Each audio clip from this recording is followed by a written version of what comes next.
Hello and welcome to our first live session. This is Marwan Omar. I'm an instructor for this course, and I'm excited to be sharing my knowledge and experience with everyone. So let's get started. I will share my screen.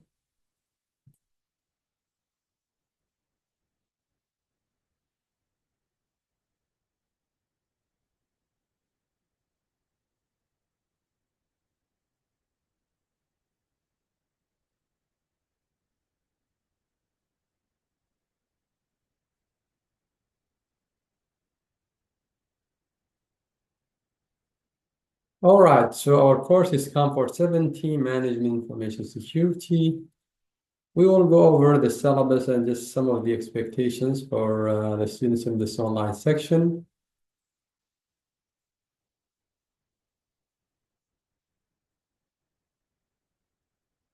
So here's our syllabus. CONF-70 again, Management Information System. As you know, it's imperative that information security be a significant part of any business plan, and the managers working in that or allied fields are aware of the principles and methodology of managing information security. So basically what this means is that information security is not just an issue for cybersecurity professionals, it's an issue for upper management as well. And upper management needs to be aware of the different cybersecurity principles and how it impacts their business operations. So this course will provide an in-depth view of the management of information security for government, corporations, and other institutions. So whether it's private sector or public sector, the private industry, it doesn't matter. Information security is a huge issue these days, and upper management, senior management, they need to be involved. They need to buy in and support cybersecurity units in order to protect information systems. All right. So here's our textbook, Developing Cybersecurity Programs and Policies, 4th edition by Omar Santos. The publisher is Pearson. Here are the learning outcomes or objectives for this course. So after you finish this course, you expect you to know the following, or that you have mastered the following learning objectives or outcomes. You should be able to describe and explain the terminology involved in the management of information security, explain and perform the planning tasks required for information security planning to include planning for security and planning for contingencies. For example, if there's a cyber incident or data breach, cyber attack, compromise, etc., it's important to have a plan for incidents and contingencies. Explain and develop policies, programs, and management models and practices for management of information security, and explain and develop information protection methodologies through risk assessment, risk management, and control and protection mechanism. This is probably one of the major themes in this course, risk management. When it comes to cybersecurity or information security, cybersecurity is all about managing risk. So how do you manage risk? Do you accept the risk? Do you mitigate the risk? And if you mitigate it, you have to mitigate it with controls. For example, if we want to make sure that our login mechanism is solid, we need to ensure that we have, for example, enabled or enforced multi-factor authentication. So multi-factor authentication is an authentication mechanism that is enforced by many businesses and companies these days to protect identities, to protect information systems, and make sure that only authorized personnel can access these information systems. So multi-factor authentication. So this is an example of a control. So multi-factor authentication would be a control that would be used to mitigate the risk of compromising identities.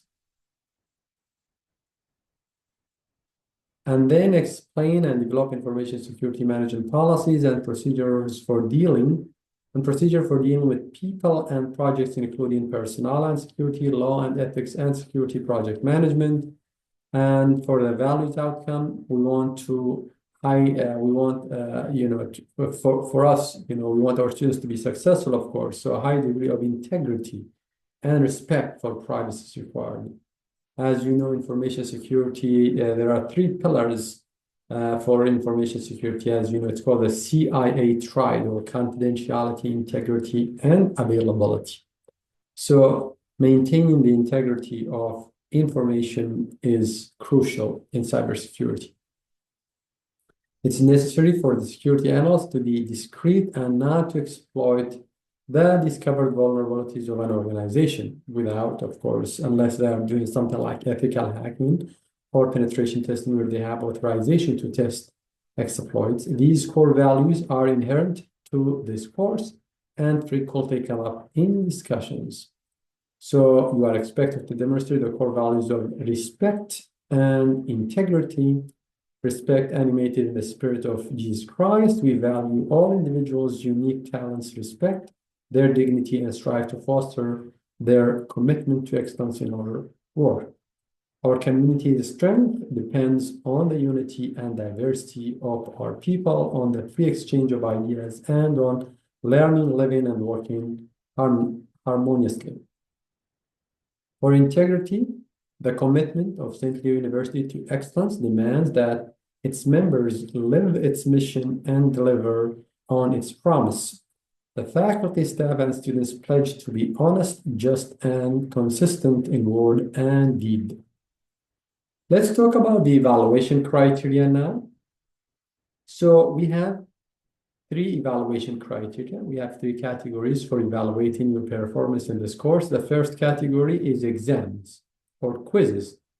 We have got 4 exams in this course, and they are structured in a way where you take one exam every 2 weeks or every 2 modules. So they're structured and they have structured deadlines. For example, exam 1 will cover material and content from modules 1 and 2, and it will be due at the end of module 2. As you know, each module starts Monday and ends Sunday by midnight Eastern time, since St. Leo is in Florida, so they are in the Eastern time zone. Okay, so it's important to keep these deadlines in mind. Okay, so exams, again, 4 exams. So exam 1 is due by the end of module 2.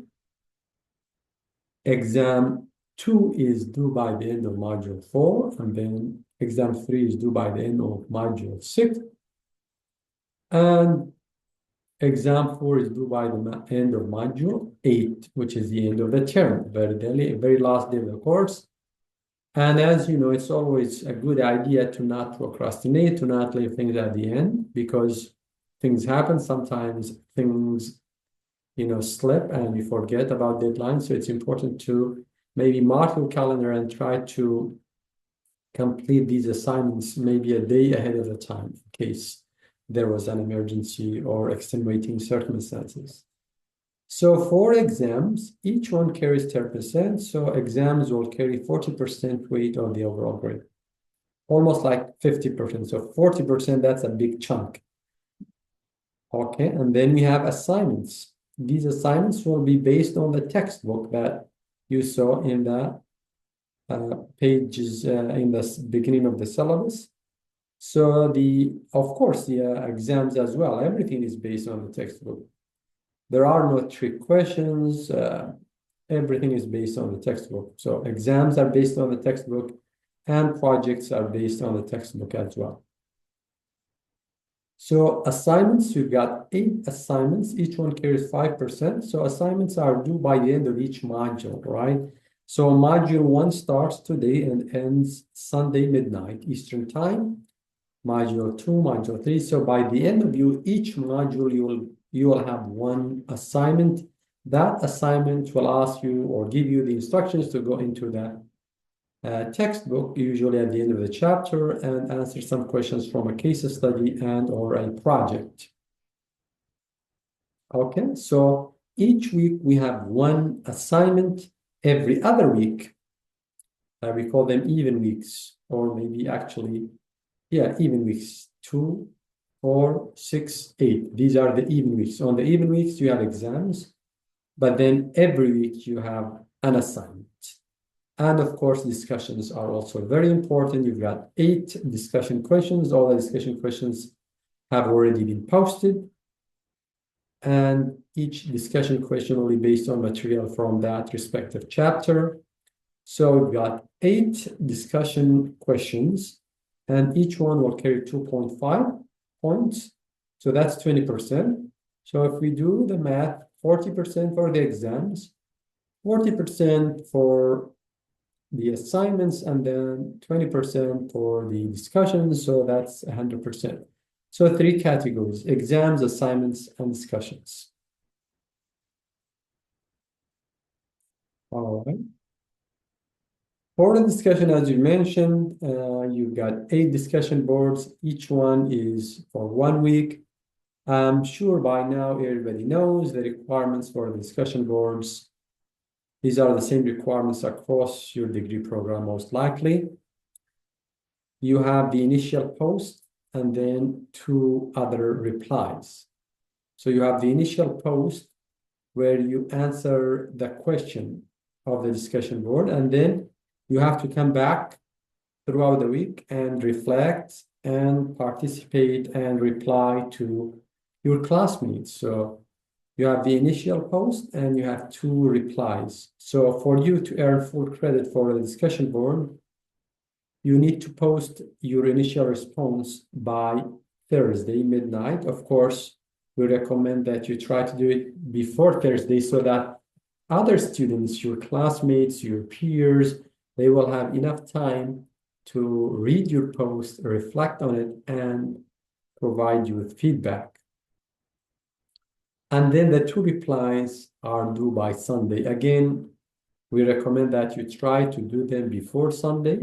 That way, other students will have enough time to reflect on your participation, on your contributions, and provide their feedback as well. We've already talked about the assignments. We've already talked about the exams. Here's the grading scale.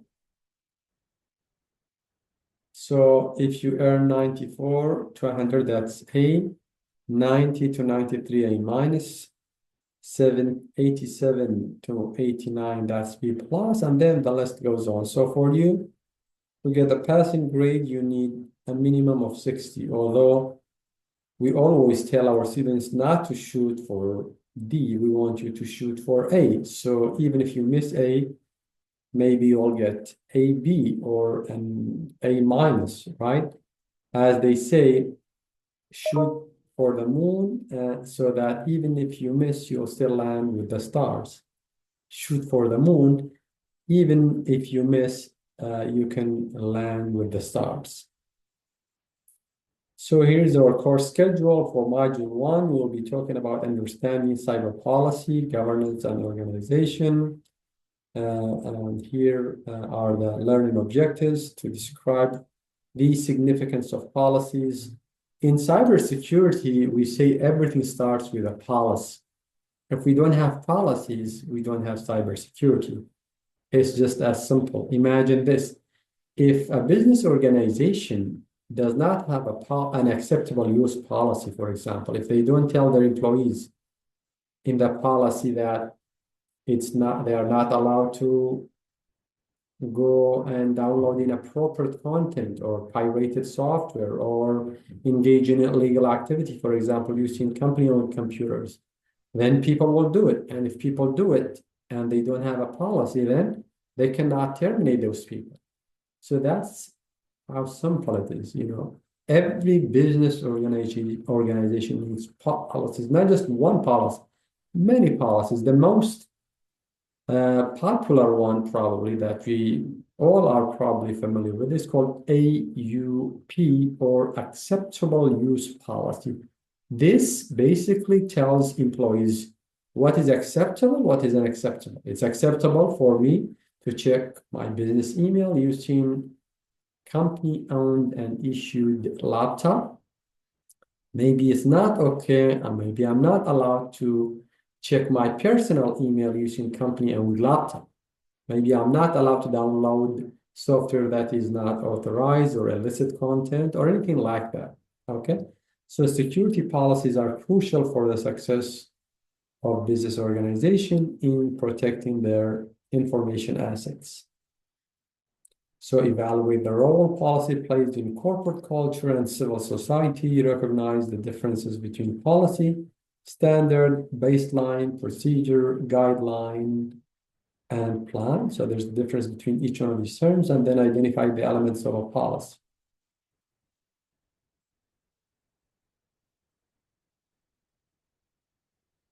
All right, once again, it's important to keep this in mind. What's due?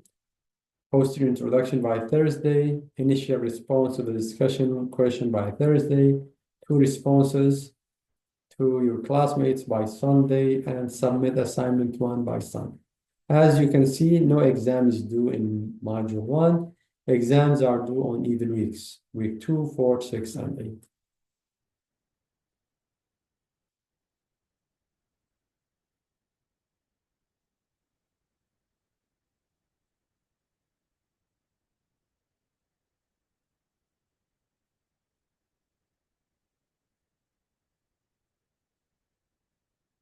Okay.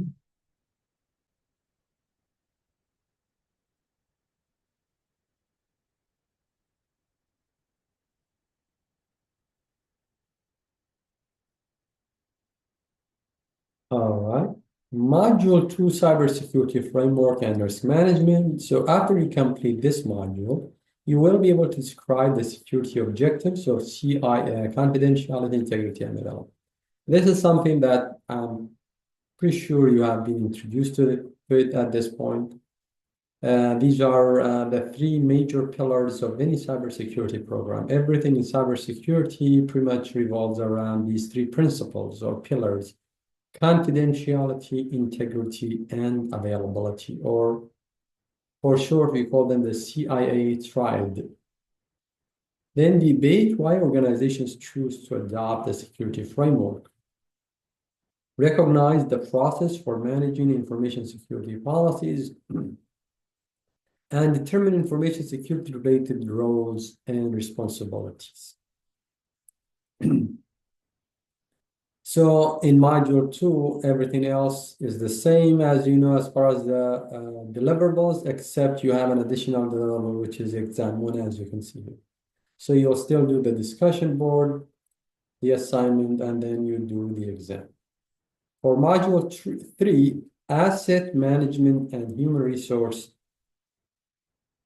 security, the objective is here to develop and use information classification guidelines. How do you classify information? Top secret, secret, unclassified, etc. Describe information handling and labeling procedures. Define the relationship between information security and personnel practices, and identify the purpose of confidentiality and acceptable use agreements. For module 4, physical and environmental security and operation security, we want you to be able to describe the concept of physical security and how it relates to information security. Even though these days a lot of people may not think about the concept of physical security due to remote work practices, especially after COVID, even though recently a lot of companies have required their employees to come back to work in the office, or maybe at least come back to a hybrid model where they work 3 days in the office and 2 days from home. So the physical security is important. How do you protect the server room, for example? How do you protect your server rack? How do you protect the lab, for example, that houses all these computing devices? What kind of access entry requirements do you have? Can anybody access any of these rooms? Do they need to have multi-factor authentication, like a fingerprint or facial recognition measure, for example? So physical security is very important in this regard. Evaluate the security requirements of facilities, offices, and equipment. This is just, we just talked about this. List data backup and replication strategies. This is important, how we back up our data. Do we back it every day? Do we back up every day, every other day, every week? And then what do we do with these backups? Where are they stored? Are they stored on premise or in the cloud somewhere? AWS, Azure, Google Cloud, etc.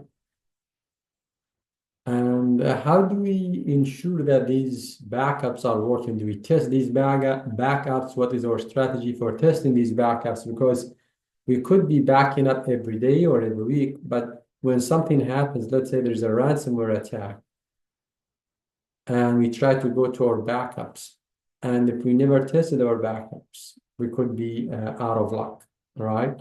It's important to have a strategy for testing backups as well.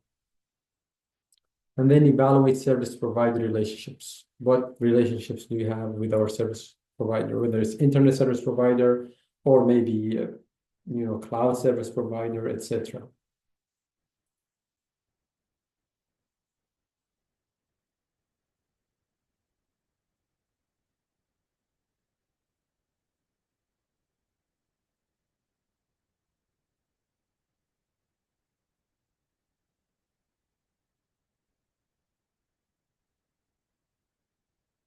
Module 5, access control management and IS acquisition. So for this module, the objectives are to describe access control fundamentals. This is probably one of the most important aspects when it comes to maintaining the confidentiality and integrity and availability of our information systems. How do users access, let's say, our web portal, right? What kind of access control mechanism do we have? Do they need to have a username and password? Do they need to have a one-time code? Do they need to have multi-factor authentication enabled, etc., etc.? As I'm sure you know, the most common method or mechanism is credentials, username and password, but on top of that, also multi-factor authentication, where every time they log in, they need to check their authentication app and enter that code that changes every minute or every 30 seconds. And then evaluate secure authentication environments, describe the system development lifecycle.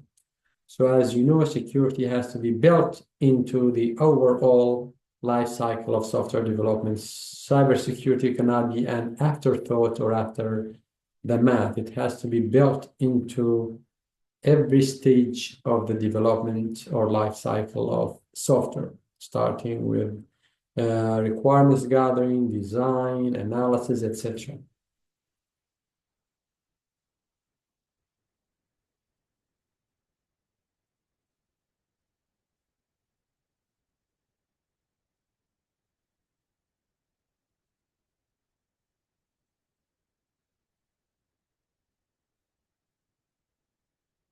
Module 6, cyber incident and business continuity management. For this module, the objectives are to identify information security incident. How do we detect or identify cybersecurity incidents? This is a very important topic in cybersecurity because many business organizations fall victims to cyber attacks and they do not even detect it on time. Some research statistics are indicating that on average, business organizations, it will take them about 2 months to detect an incident. This is probably very surprising and also disappointing. How could it takes a month or two for a business organization to even find out that they have been hacked or that their systems have been compromised or information has been infiltrated? Maybe this speaks about the sophistication of cyber attacks and how smart and innovative these cyber criminals or adversaries are. They know how to get into our systems and they stay dormant for many times. They just stay dormant in the system to study the environment, the target environment, to see what kind of defenses we have. Let's say we have a firewall, intrusion detection, intrusion prevention, we have an encryption, access control, etc., etc. So what kind of antivirus do we have, endpoint protection, etc. And they study the environment to find the vulnerability. And then when the time comes and they have found the vulnerability, that's when they hit, depending on what their strategy is, whether maybe to ask for ransom or exfiltrate data, or maybe steal trade secrets or business plans or intellectual properties, or maybe manipulate software, destroy software, etc., depending on what their goals are. So it's important to take a proactive approach, and the sooner or the earlier a business organization detects a cyber incident, the sooner they will be able to take control of it and activate their incident response plans to respond to an incident and try to stop the hard bleed and then bring everything back to normal business operations. And then describe federal and state data breach notification requirements. This is an important one because I think every state at this point has what they call it data breach notification requirements. So if a company gets hacked or compromised, if they experience a data breach, there are state laws that are requiring them to notify customers or anyone that is impacted. It's just a law these days. It didn't used to be, but many years ago. Right now, I think almost every state has a law. Every state has their own separate law. So the state of Florida has one. Every other state has one. So companies, business organizations, they have obligations and they need to notify their customers or stakeholders, anyone who's impacted, whenever there's a data breach. If they don't, of course, the consequences could be severe and they may have to pay fines. Then analyze threats, risks, and business impact assessments. This is something that business organizations have to engage with, identifying threats proactively before these threats get manifested into attack vectors, and then recognize policies related to business continuity management. So we have all kinds of security policies.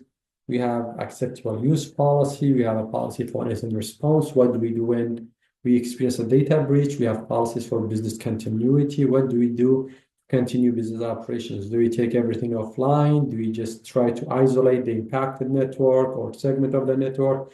Everything has to have a policy. Without these policies, cybersecurity professionals or SOC analysts, cybersecurity teams, they wouldn't know what to do. So everything has to have a policy.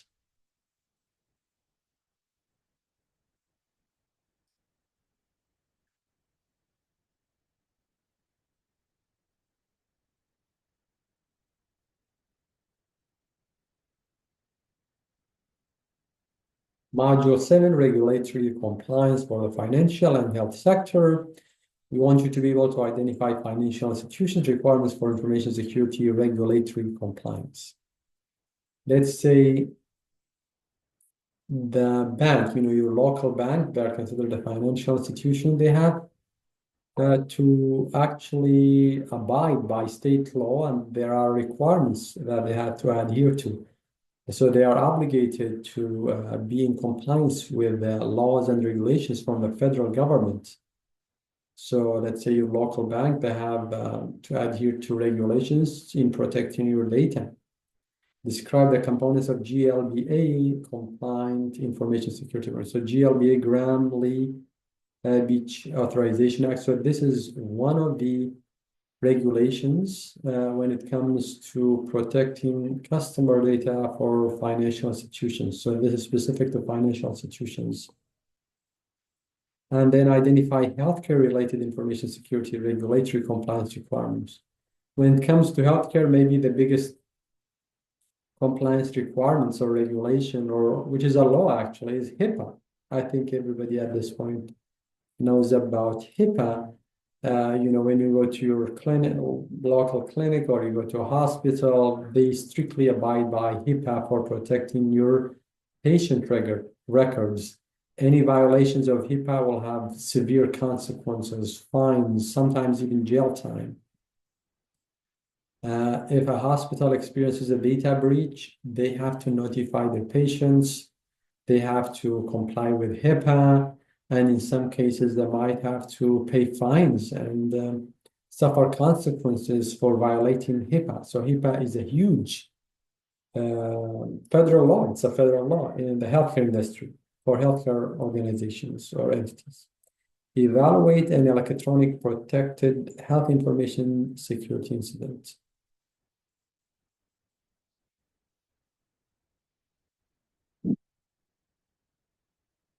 And then modulate PCI compliance and NIST cyber framework. We want you to be able to identify PCI data security standard framework. So PCI stands for Payment Card Industry Data Security Standard, PCI DSS, Payment Card Industry Data Security Standard. A lot of people mistakenly think that this is a government law or a federal law or regulation. It's not. It's just an industry standard. What happened was that many years ago, banks were experiencing data breaches, financial records, credit card data were being stolen and compromised. So a group of people from the banking industry, financial institutions, they got together and they came up with these standards. So it's called PCI, Payment Card Industry Data Security Standard. Any company in the financial industry that handles credit card data, they need to adhere to this. They're not required to adhere, but it's in their best interest to adhere. And in case if, let's say, they don't adhere and they experience a data breach, they might suffer a lot of consequences. So it's in their best interest to adhere to PCI DSS. Again, this is not a federal law or regulation, it's just an industry best practice or standard. And it tells these companies it has a set of 12 requirements, like they're all related to cybersecurity, like having firewalls, antivirus, encryption, access control, etc., etc. So these are examples of some of the requirements for this standard. Then recognize that 12 top-level requirements, just talked about that. And describe the PCI DSS validation process. So sometimes auditors, whether internal or many times external auditors from audit companies, they come to validate. So let's say a credit card company wants to be in compliance with the PCI DSS. They might have to hire a third-party assessment company, an audit company, to come and validate that they are actually in compliance with these standards, that they do actually they are meeting all these standards.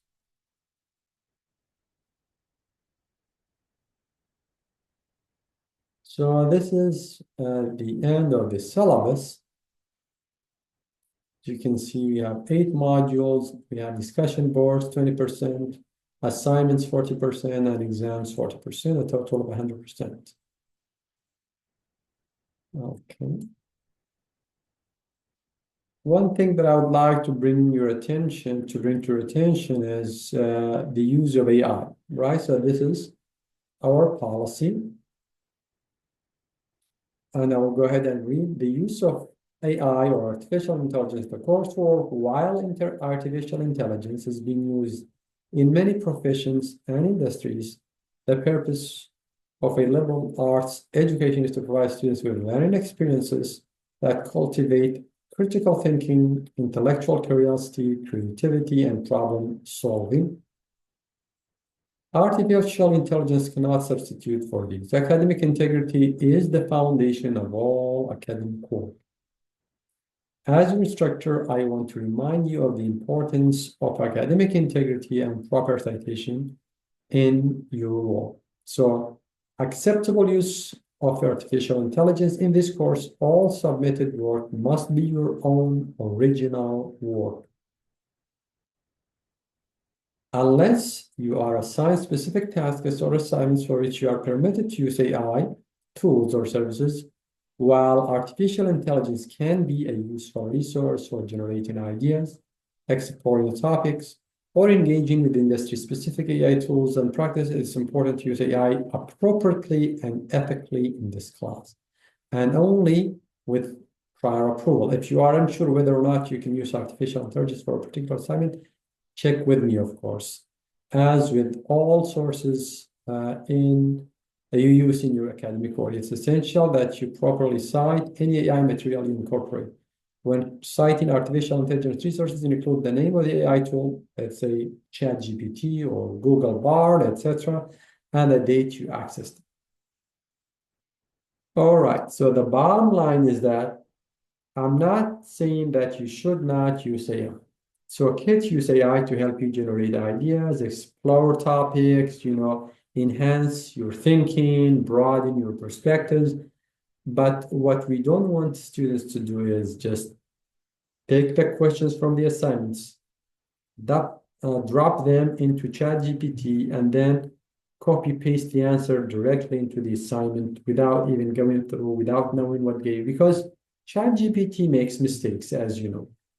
These generative AI models, they make mistakes. They're not perfect. So you can use ChatGPT or other Gen AI, tools to help explore topics, learn more about your, learn more about your assignment requirements and enhance your critical thinking again. But do not use it as a replacement of your brain. Okay, we don't want to use AI as a replacement for your brain because, as you know, they say if you don't use it, you lose it. So if you don't use your brain cells to think and analyze, then these brain cells will die, right? So we want you to use your brain cells and also use AI to enhance your thinking, to make it more efficient. Okay, but so use it as a support and not use it as a replacement. I hope this clarifies. Okay, so this was probably the most important aspect when it comes to doing your work using AI tools. Okay, I hope this was useful and insightful. Thank you so much, everyone. I hope many students will watch this recording, and I will see you in the next live session soon. Thank you.